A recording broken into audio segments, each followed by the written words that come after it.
Kanaaf akka isin immoo akka jireenyaattis gaa'ela keessa lixanii waggaa dheeraa jiraatanii akka wangeelummaa keessaniittis akka lallabaa wangeelaa ta'uu keessaniittis yaada wal bukkee qabdanii akka gorsaatiif akka barumsaatti nu laattu jechuudha.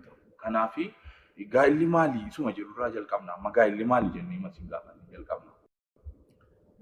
Gaa'elli yaada waaqayyootiin kan hundeeffame namoota saalaan faallaa ta'an lama gidduutti kan raawwatudha.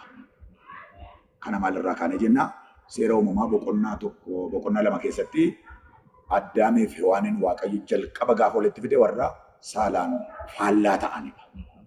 Gaa'ela kan jechisiisu bu'uura waaqayyo jalqabarraa jalqabe dhagatii ta'ee fi har'a kanaa wajjin waliin fakkaatiin iyyuu malee gaa'elli addunyaa irratti uumamu kanarraa faallaa haa ta'u malee nuuf hundee kan ta'u ka'umsa waaqayyo jalqaba gaa'ela dhaabedha. Gaa'ela gaafa dhaabe waaqayyo saalaan faallaa namoota ta'an lamaan gidduutti wal jaallachuudhaan walii ayyamuudhaan namoota lama gidduutti kan raawwatudha gaa'elli. Yaada isin nuuf kaasan baay'ee yaada gaariidha. Waa'ee gaa'ela irratti yaada gaarii nuuf kennitaniitu. Tarii har'a garuu kan nuti baay'inaan irratti fookas goonee dubbachuu barbaadnu jireenya gaa'ela keessa jiru otoo hin taane atuu gaa'elatti hin galin dura waa'ee jireenya jiruu isaa dargaggoota baay'eedhaaf gaaffii ta'uu danda'a wanti kuni namoota baay'eetti gaaffii ta'uu danda'a. Isa kanaaf atuu gaa'elatti hin darbin dura garuu kaadhimummaa wanti jedhu jira. Kaadhimummaa jechuun maal jechuudha? Kaadhimummaa jechuun maal jechuudha? Sarraa kaaneetu isa jalatti gaaffii qaqqabu bakaasaa deema. Kaadhimummaan yeroo wal qorachuu, yeroo wal edda gaafatanii booddee yeroo wal qorannaa, yeroo qophii gaa'ela bor hundaa'uuf yeroo wal gaafatanii wal qoratanii yerootti qophii godhanudha. Gaa'elaaf yerootti qophii godhanudha. Kaadhimummaan gaa'ela miti yeroo qophii malee. Gaa'ela miti. Wanti gaa'ela keessatti godhamu kaadhimummaa keessatti godhamuu hin danda'u. Kaadhimummaan kun tarii yoom jalqabu? Gaa'ela yeroo jennu namoonni baay'een hiikasaa gaa'ela jedhanii waamu. Hiikni isaa inni sirriin garuu gaa'elaa jecha jedhuudhaa dhufe. Gaa'elaa jecha jedhuudhaa dhufe. Maal jechuudha gaa'elaa kan jedhu Oromoon maalirraa ka'eetu gaa'elaa jedhee dubbate sochii inni agarsiisu karoora inni qabatee socho'u ofii isaatii gaa'ela dhaabbachuudhaaf jedhee adeemsa inni adeemu ilaaleeti achirratti hundaa'ee ulaagaa mataa isaatiin gaa'elaa jedhee gaa'ela kanaaf maqaa baase. Kanaaf gaa'elli akka uummata isaa baadiyyaatti akka uummata magaalaatti adda addummaa qaba. Akka baadiyyaatti gaa'elli kun yoomiyyuu godhamuu danda'a yaada jedhuufi akka baadiyyaatti namni tokko lafa ofiisaa qabaatee hin qota yoo ta'e lafa ofiisaa qabaatee waan ittiin jireenya isaa gaggeeffatu geessifatee yeroo jedhu umuriin isaa yeroo sanaaf ga'u sana qopheeffachuudhaaf umurii gaafata ka. Sana qopheeffachuudhaaf umurii gaafata. Umurii keessa jira jechuudha. Inni lammaffaan gaa'ela hundeeffachuudhaaf na gargaara waan jedhu edda sirreeffatee booddee intala fuudhuu barbaadu tokko dhaqee gaafata. Edda gaafatee booddee edda gaaffiin ta'ee booddee qorannoodha jalqaba waa'ee nama sanaa naannoo. Edda gaafatee booddee qoratee booddee hin taati jedhee gaafa murtoorra ga'u gaa'elaaf murtoo godhata. Deemsa qaba jechuudha. Edda kaadhima godhatee booddee hin naqata. Edda naqatee booddee naqannaa sun mataa isaa cinaatti qorannoo mataa isaa qaba. Edda sana ta'ee booddee gara gaa'elaatti adeemama. Piroosesii mataa isaa qaba jechuudha. Kanaaf gaa'ellii fi kaadhimummaan raawwatee walitti dhufuu kan hin dandeenye adeemsa gaa'ela keessa jirudha kaadhimummaan. Yoom eegaluu qaba isa jedhuufi gaa'elaa jecha jedhurraa dhufee gaa'elamtiyyuu namni yeroo itti ga'uu qaba yaada jedhudha kan nuu kennitanidha. Namni kun ga'uu isaa kan ittiin beeknu ulaagaamtii isaayyuu maalodha kan nuti ittiin amma kaadhimummaatti dhufanii ulaagaamtii kaadhimummaa maalodha. Ulaagaan kaadhimummaa ammaa namni tokko kaadhimaniyyuu ofii kaadhimaniyyuu qabadha yookiin immoo kaadhiman qabadha yoo jette inni jalqabaa bishaatinni sammuu baay'ee murteessaadha. Sammuudhaan bishaachuu danda'u. Sammuudhaan bishaachuu yeroo jennu maal jechuudha? Ofiif jiraachuu qofarra darbee namni namaaf jiraachuu danda'u. Nama biraatiif jiraachuu danda'u. Ofirra darbuu danda'u. Sammuudhaan bishaachuu yeroo jennu ofirra darbanii nama biraatiif jiraachuu danda'u. Nama biraatiif jiraachuu jechuun maal jechuudha? Amma kaadhimummaan jalqabe kuni gaa'ela waan hin taaneef adeemsi nu adeemu, haasaan nu haasofnu, turtiin nu walii wajjin dabarsinu kan biraatiif barnoota ta'uu danda'a kan jedhu of keessatti warra horatan ta'uu danda'u qaba. Inni lammaffaan bishaatina yeroo jennu yookiin immoo ga'umsa yeroo jennu maal jechuu keenyadha. Gaa'ela walii wajjin yaanne lamaan keenya itti gaafatama fudhachuudhaaf of qopheessineerra itti gaafatama fudhachuudhaaf. Sababiin isaa maaliif? Biyya bushuun, waldaa bushuun maatii irraa jalqaba gatii ta'e. Maatii dhayyuu hundeessuu dhaqaa jiru gatii ta'ee fi ga'umsa qaba. Bishaatina sammuutiin barnootaan haa ta'u. Horii qabeenya qabaachuudhaan haa ta'u.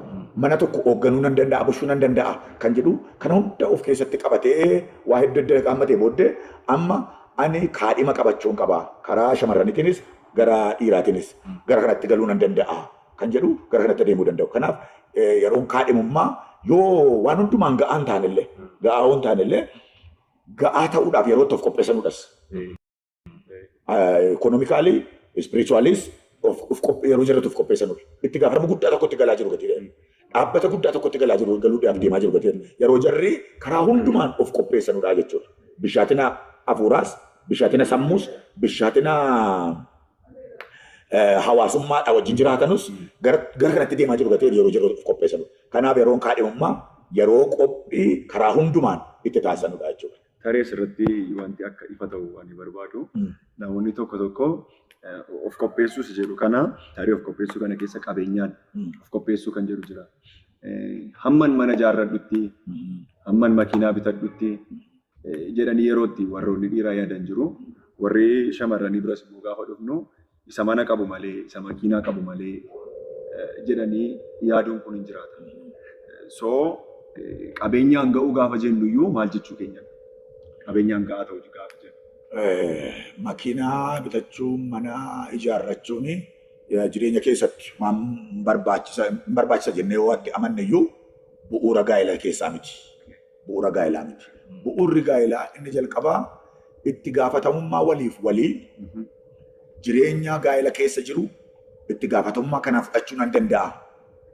Mana koo jiraachisuudhaaf wal jiraachisuudhaaf. Inni kun lamaan mana namni karaa keessa jiraate miindaattiin of jiraachisu ga'aa qabaate mana isaa jiraachisuu danda'a.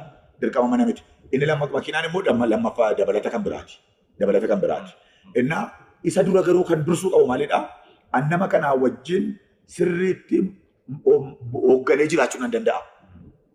Nama kana jalatti hoogganamee jiraachuu nan danda'a. Hoogganamuu nan beeka. Hoogganuu nan beeka. Wal hooggannee walii wajjin jiraachuu hin dandeenya kan jedhu bishaatinni sammuu isa jalqabaati. Gaa'elaa. Isa booddeedha inni waa'een makiinaa. Isa booddeedha waa'een mana. Yoo jarri qabaatan dogoggora miti.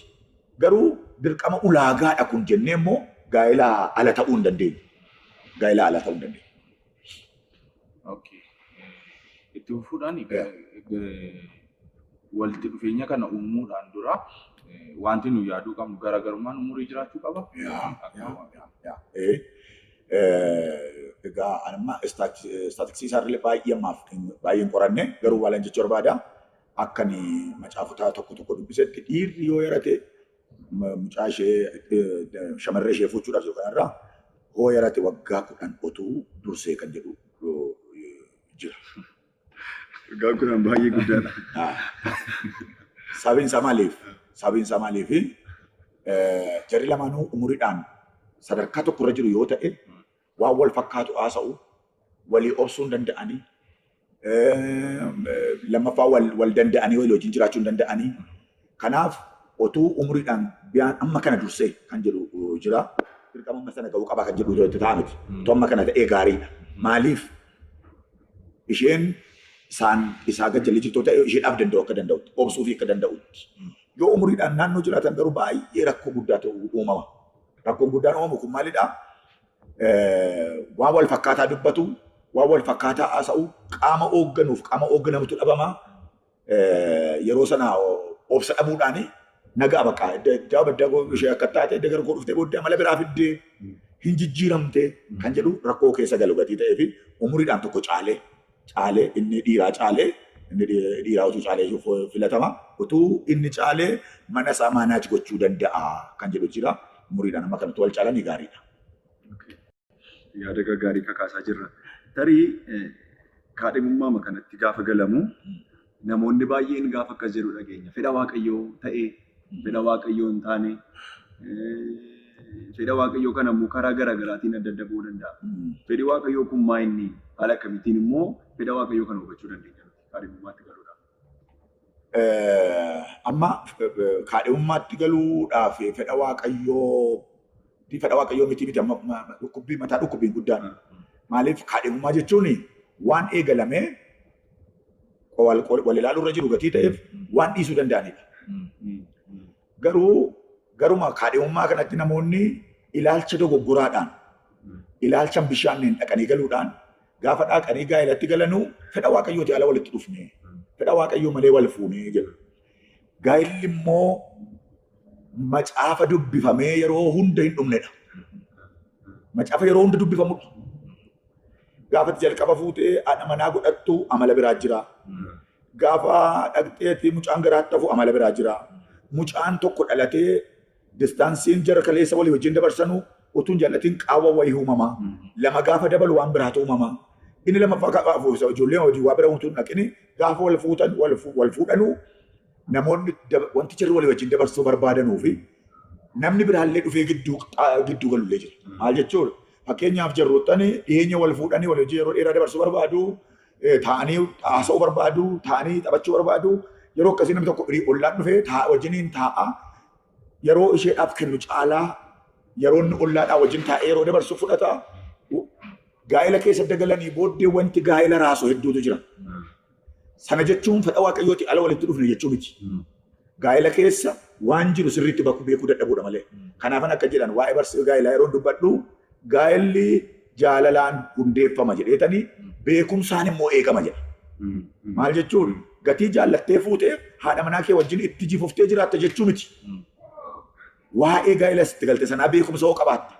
Sadarkaa umuriitti, sadarkaa waa dabaluutti, qabeenyi dabaluu danda'a, hiriyummaan dabaluu danda'a. Waan dabalu kana hundumaa keessatti akkamittan beekumsaan gaa'elan jaalalaan hundeesse kan. Kan jedhu beekumsa isaa hoo hin qabne ta'ee gaa'elli kee raafamuu danda'a. Beekumsa isaan qabdu taanaan. Kanaaf inni jalqabaa waa'een gaa'elaa naa galeera. Waa'ee gaa'elaa hubadheera. Gaa'elan itti deemaa jiru kan naa galeera waa'een hiikisa kan jedhu beekuun barbaachisaa.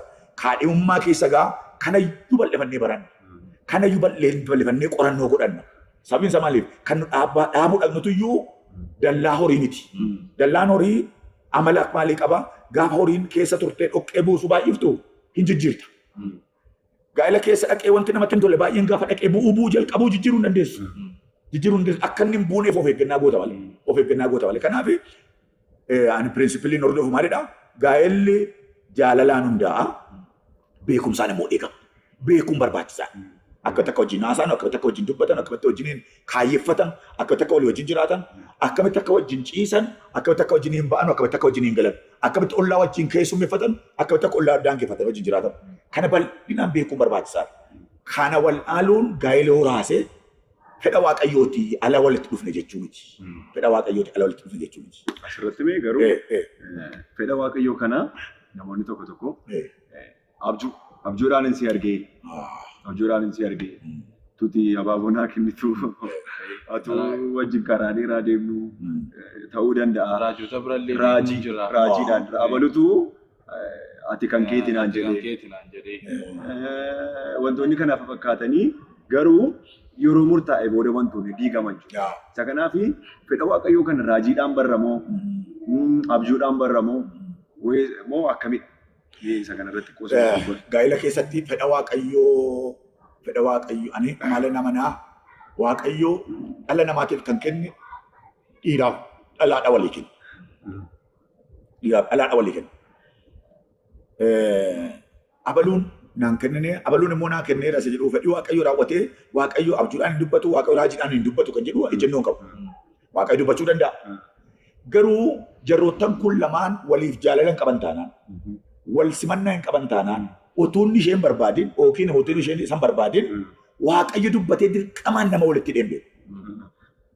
Dirqama suma qofa naa kenne wanti. Waaqayyo dubbateera dhiisee jennaanii hinduu taa'in cabdaan baddaa wanta akkasii jiru. Ijoo wanta akkasii. Waaqayyoon ilma isaa gaafa nuu kennullee jaallatee nuu kenne malee fudhachuu dhabaannaan hinduutu hin jenne. Amala waaqayyoo keessaa waaqayyo waaqa pirinsipiliiti.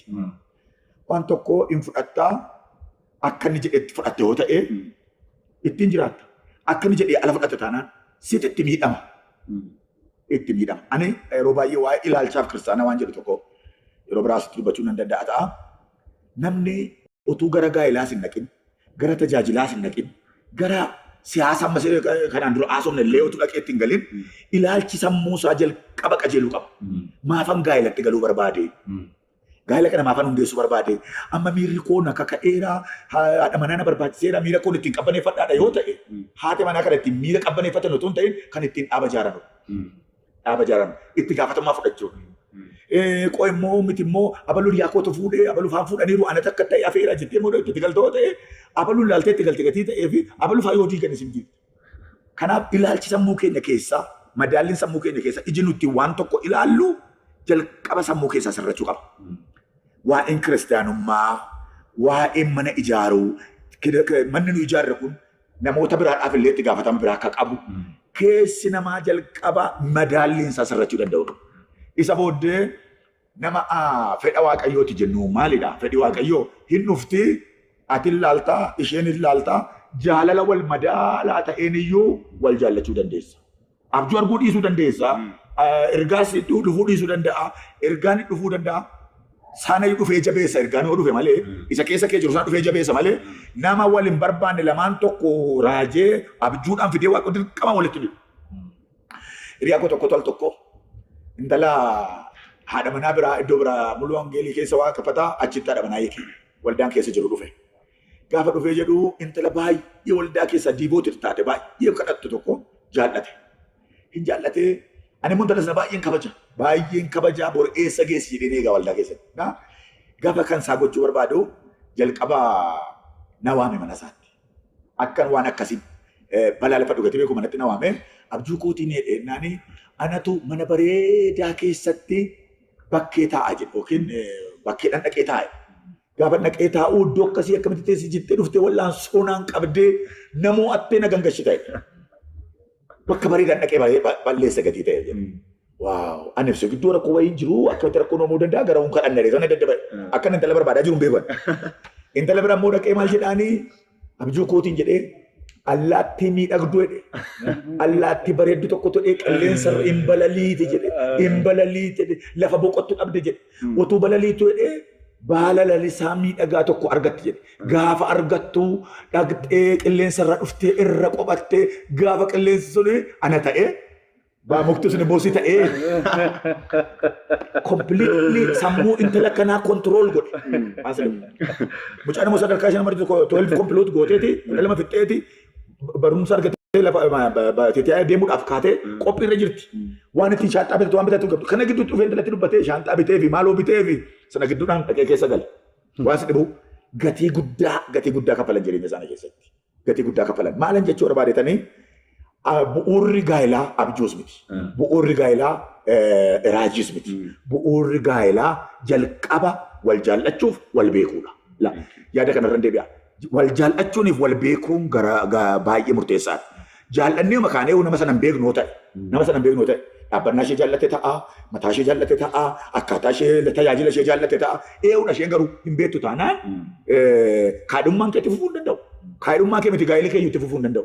Kanaaf maalidhaa? Inni jalqabaa fedhii waaqayyoo maaliin beeknaa? Fedhii waaqayyoo Roomee 12 irratti maal jedhaa? Fedhii waaqayyoo gaariidha jedha. Kan nama gammachiisudhas jedha. Gammachuutu keessa kee guuta. Ilaalteen dhiphattu. Ilaaltee immoo deebitee immoo ittiin gaggabdus. Haruma argitee haruma immoo ka'ee si wajjin ciise malee ka'ee qaqqaba si qaqqaba. Maaliif hojjettee kaayyootu si keessa jira gatii ta'e. Yennaa ilaaltu akkasumatti jaallattaa. Hoo jaallattee kaayyoo si keessa jira. Fedha fooniitiif si ariifachiisa. Tun ta'in kaayyoo boru ijaartu sanaaf si ariifachiisa. Isaaf immoo teessee sagantaa baasuutu keessa keetti dhufu. Ishee keessas kana jira. Isa keessas kana jira. Fedhii waaqayyoo gaariidha. Fedhii waaqayyoo namoota lamaan wal simachiisa, wal fudhachiisa. Dhiibee walitti hin fidu fedhii waaqayyoo. Namoota wal jaalachiisa. Dhaggeeffattoota keenya dhaggeeffachaa jirtu kaadhimummaan maaloodha, gaa'illi maaloodha, gaa'ila keessatti raajummaan maaloodha, wal jaallachuu keessatti raajummaan maaloodha, abjuun maaloodha ta'edullee namoota baay'ee mudannoon kun akka inni mudatee shakkiin qabu yoo tarii isin mudanne ta'e immoo hiriyoota keessanitti liinkii kana taag gochuu dandeessu, namni irraa akka baratuuf sheer gochuu dandeessu, sabskraayibii cuqaasaa itti fufnee yaadota garaagaraa kaasnee haasofna jechuudha. Akka irraa barattan abdii guddaa qaba. Okay, galatoomii Paaster. Ani yaada gurguddaa fi koodhaalee barumsa gurguddaa fudhachaa tan jira. Itti fufee kan inni gaafachuu barbaadu kaadhimummaa sana keessatti jaalalaan qabamuu wanti jedhu jira. Jaalalaan qabamuun kun mallattoon isaa maali? Tarii ibsuudhaa fi namoonni tokko biddeenna cufee bakka nyaachuu hin dandeenye isiif jedhee biddeenna cufaa hirribatu nan qabu. Wantoonni kana fakkaatan jiraatu. Mallattoon jaalalaa nyaati nama cufuudha. Mallattoon jaalalaa irra godhamuudha. Keessuma gallee haasofnu mallattoo isaati kun. Jaalalli kan warra gooftaa hin qabne akka ammatti jette kana ta'uu danda'a. Jaalalli inni kaadhimummaa manoo gara kaadhimummaatti nama geessu. Gara kaadhimummaatti nama geessu fedhii waaqayyoo keessa jiran jennu. Fedhii waaqayyoo keessa jiran jennu ulaagaa mataasaa qaba. Tokko ati karoorfattee saganteeffattee utuu hin ta'in teeknika ofii isaatii waaqayyo mata walitti si fida. Yeroo walitti si fidu immoo waaqayyoo jaalala madaalli isaa eeggate fide si keessa qaba. Jaalala madaalli isaa eeggate. Maal jechuudha? Yoo waa'ee ishee yaaddee hin gammaddaa caalmaatti akkati keessi kee aara galfatu, keessi kee boqotu godhaa, akka waan isheen obboleettii kee taateetti akkati iddoo laattuuf isheedhaaf yaaddu godha. Akka isheen immoo siif yaaddu godha. Walii yaaduu keessa jechuudha. Waliif yaaduu keessa. Mataa dhukkubbii hin qabu, irriba dhowwuu hin qabu, buddeen nama dhowwuu hin qabu, namarraa adda baasee kophaa nama teessisuu hin qabu. Raawwattee gaafa waa'ee ishee yaaddu gammachuutu sitti dhaga'ama, nagaatu sitti dhaga'ama, fuulduratti karooratu keessa kee bulaa. Akka ati garaa laaftuuf si godha, akka isheen garaa laaftuuf si godha. Si galee garaa walii laaftu. Innaa mucaa obboleessa hiriyaa koo tokkotu jira. Maqaa isaa asirratti dubbachuu barbaadu. Mucaa maaster seeraan maaster sisii hojjette tokko jaallate. Hin jaallatee mucaa waggaa tokko wajjiniin ture dhiise. Isheen wajjiniin ture sun immoo maal jettiini in deemta maleette. Akkati deebitee dhuftu nama bira akkati hin fuune an dhibbaan beekate. Ishee waan tokko itti dhaga'amne akka kanaan dura bilbiltii fi akka kanaan dura haasoftii nagaa wajjin jiraatu. Isheen kummee halkan keessa mana isaa bulee beeka. Halkan keessaa sa'aatii 8 faatti bilbiltiif. Akka bira fa'aa jirtaa. Kana jechuun maal jechuudha? Already rafiitiin isheen qaba jechuudha. Garuu Waaqayyoo nama isaatii of eeggata gatii ta'ee fi gaaf tokko Waaqayyoo akka addaatti itti dubbate. Akka adda ta'etti itti dubbate bakka. Halkanuma abjuu san abjootee ka'eeti bilbileef. Anaaf si gidduu gaa'ela keenya gidduu Waaqayyo hin jiru. Waaqayyo waan hin jirreef har'a kaasee dhaabeera. Waaqayyo kan si taate akka isheen si kennu si kadhadhaa. Ani fate garuu obboleettiidha. Waan nama ajaa'ibudha. Gaafa mucaa ishee jalqabaatti deebi'ee wajjiniin haareffachuu barbaade. Gaafa inni dhaqnee anatti fuudhee dhaqasa. Lamaan jira beekati. Gaafa fuudhee dhaqu maal jetti? Akkasidha jedhee itti haasa'e. Haadha manaatti. Akkas jennaan nama bira akkana fuuchuu hin dandeenye. Akka inni ana malee hin fuune bareechee beeka duraan beeku. Kanaaf bakka ani qophaa'een isa boriitiif gaa'ela kootiif qophaa'ee waa jira malee akka nama biraa biraan nan beekatti. Hin danda'u waan nama dhibu waaqa dhottan sirriitti maa. Intalli ammaa isheen halkan akkana walii bilbilanii maraattanii oolan suni maastarsisee hojjettee iddoo guddaa galtee asuma magaalaa Lagana keessatti otuu gaa'ela uummatiin duute. Isheen nama fuudhe kun garuu wajjiniin milkaa'anii ijoollee horanii ani si'a garagaraa mana jiraa dhaqeen beeka. Gaa'ela dhuga baatii gaarii qabu sirrii waaqa jira gidduutti hore. Maal jechuun barbaadanii al tokko namoonni waan ariifachiisee ibiddatti naqee du'an jedhanii fi amma keessa galuu qaba. Amma dhiyeenya ol fagootti filaagarraa bilbilanii waan tokko natti maallatti muuni. Intalli kiiboordii taphachiisa gurbaan otoo taphachiisaa jiru achitti mucaa jaallattee al tokko tu'aa isaa yaadduuf haa kuftee.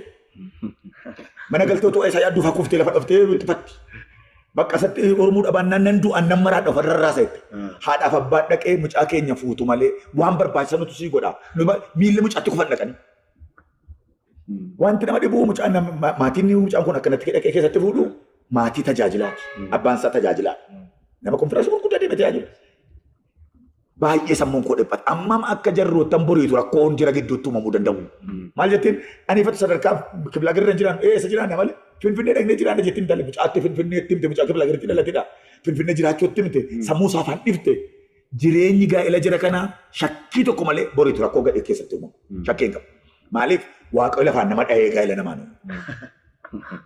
Sinigalee amma mee addam gaafa waan hin argine taate yaada waaw isheen kun lafee koo keessa argamte jedha maqaatti baase sinigalee amma utaaleetti hin gaggamne sinigalee bakka already tasgabbaadha madaalamaadha eegamaadha sinigalee kaayyoo of keessaa qaba isa waaqayyo keessatti ilaaletu ilaalama malee isa jarri ilaalantu ilaalama sinigalee kanaaf gaa'elli yeroon kaadhimummaa fedhii waaqayyootti hin beekanu gaggabsas hin qabu.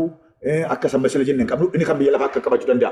Maaliif gaa'ela boriitu uumamuu keessatti waa baay'ee diguudhaaf seexan har'a balleessuu qaba. Har'a jalqabbii isaanii balleesseera taanaan boriitu diguuf hin rakkatu. Har'a garuu sirriitti sagalee waaqayyootiif dhugaarra hundaa'e taanaan boriitu irratti waldaatu ijaarama. Irratti dhalootatu ijaarama gatii ta'ee fi jalqaba balleessaa. Tarii asirratti miirri kun miira mucaa Daawit Aminoon irratti mul'ate wajjin. Aminoon bifa isaatu gadi bu'e jedha. Jaalala maariif qaburraa kan ka'e bifa isaatu gadi bu'edha. Nyaata nyaatu ture jedha. Inna garmalee dhiphachuurraa kan ka'e nama isa gorsu barbaade. Namni isa gorsu sun maal jedhee kun siif salphaadha. Argachuu dandeessa haala salphaatti jedheeti kan inni isaa fi haala sana mijeesse. Haala sana mijeessee haala hamaa ta'een obboleettii isaa gudeede. Isa booda garuu jaalalli Aminoon maal ta'e? Jechuun isa jalqaba ishee jaallate caalaa isanni deebisee ishee jibbetu caala. Narraa fagaadhu jedhe natti dhiyaate deemii narraa fagaadhu jedhe maaliif lammaffaa dogoggora hojii dogoggora sina dogoggorri jennaan raawwadhu. Kan fedha waaqayyoo immoo kan Yisaaq immoo ilaalu. Kan Yisaaq immoo ilaalu. Kan Yisaaq immoo maal jedhaa? Yommuu Ribqaa arguudha gadda haadha isaa irraanfateedha. Gadda haadha isaa irraanfateedha. Golatti ol galfate jedha. Waa'ee gaddaa fuula isaarraa dhabdee abdii borii ilaaluu jalqabe. Honaa dhadhabeyyuu kan haadha naa taatu argatteedha. Maaliif baay'ina hojjechaa na dhibu jira iddoo kanatti. Seera uumama boqonnaa 20 irratti maal jedha Abrahaam gaafa dhaqee ergu hojjetaa isaa. Waaqayyo inni hojjedhuuf meedha. Waaqayyo inni hojjedhuuf ergamaa isaa dura kee ergaa. Inni immoo karaa keessii qajeeshee. Karaa waaqayyo qajeeshee walitti fide dhagatii ta'ee fi dhaqxee gaddatti fiddetu hin ta'in.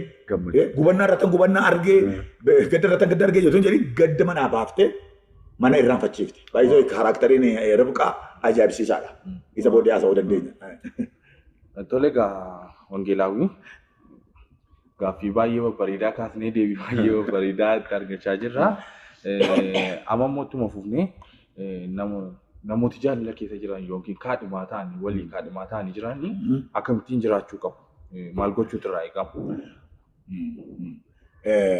Egaa yeroon kaadhimummaa keessaa fakkeenyaaf namni kaadhima horatu nama dargaggummaa keessa jirudha. Dargaggummaa keessa jirudha. Macaafni qulqulluun immoo bara dargaggummaa already yeroon isaa yeroo hamaa akka ta'e dubbata. Kanaafidha macaafa lallabaa keessatti maal jedhaa? Bara dargaggummaa keetti waaqayyoon yaadadhuudha. Jireenya keenya keessatti hangafa jalqaba waaqayyoon godhachuudha. Maaliif macaafni qulqulluun garaa kee guutuu, yaada kee guutuu, humna kee guutuu waaqayyo waaqa kee jaalladhuudha miti. Waaqayyoon jaalala isaatiin ati hiddamtee kaate, jaalala isaatiin qabamtee kaate, gaafa kaadhimaa horattu ijatti keessaa wal ilaaltu ija waaqayyoo jalqaba si keessatti uumedha jechuudha. Kanaaf walii yaaduun, walii danda'uun kana keessa jiraata. Gaa'ila kaadhimummaa keessatti akkamitti walii wajjin jiraachuu qabu jirtu walii wajjin dabarsuu qabu. Egaa jarroottan kun ammam kiristaana cimaadha yoo ta'ani hariiroon jarri wajjiniin dabarsan kun baay'ee daangaa kan darbedha taanaani kufuudha danda'u. Kufuudha danda'u. Kanaafidha amma dur waldaa keessatti maalan beeka'anii yoo walii wajjiniin haasaa qabdu taatan dubbachuu barbaaddu taatanii hiriyaa keessan tokko fudhadhaatii mana walii dhaqaa malee mana walii dhaqinaa itti waldaa danda'uuti. Ati baay'ee natti dhiyaatta yoo taate anaa wajjin dhaqxa. Maal jechuudha?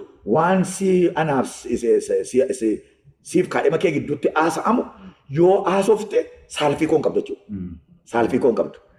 Anis yaadan ilaadha. Achi keessatti akka qaama tokkotti hirmaadha gatii ta'e.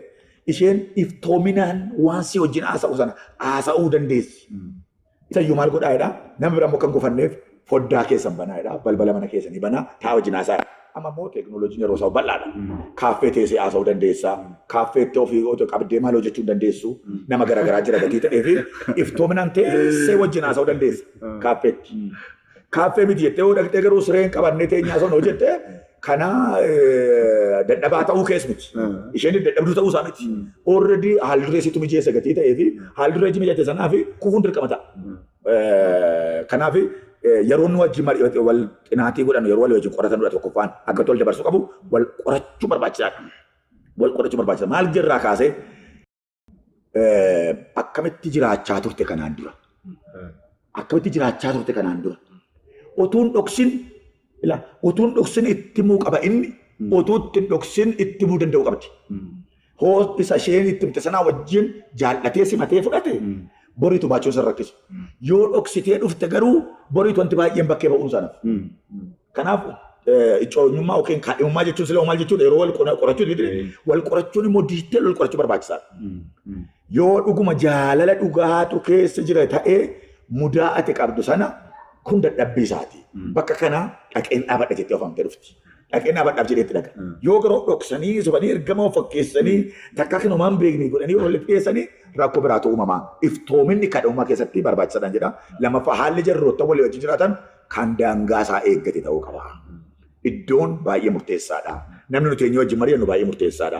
Otuu danda'ame akka kootitti kadhummaa keessa yeroo walii wajjin hin dabarsanu nama isaan lamaanuu iftoominaan taa'e waan hundi wajjin haasa'e iftoominaa wajjin haasa'u otoo of gidduudhaa qabaatanii dhimma namoota akkasii otoo qabaatanii baay'ee gaariidha jedheetan amana. Egaan wangeelaawi ergii waa'ee kufaatii kaastanii gaaffii tokkoon isinii kaasaa. Yeroo kaadhimummaa keessatti jaalalleewwan wal dhungachuun yookiin wal dhungoo wanti jedhu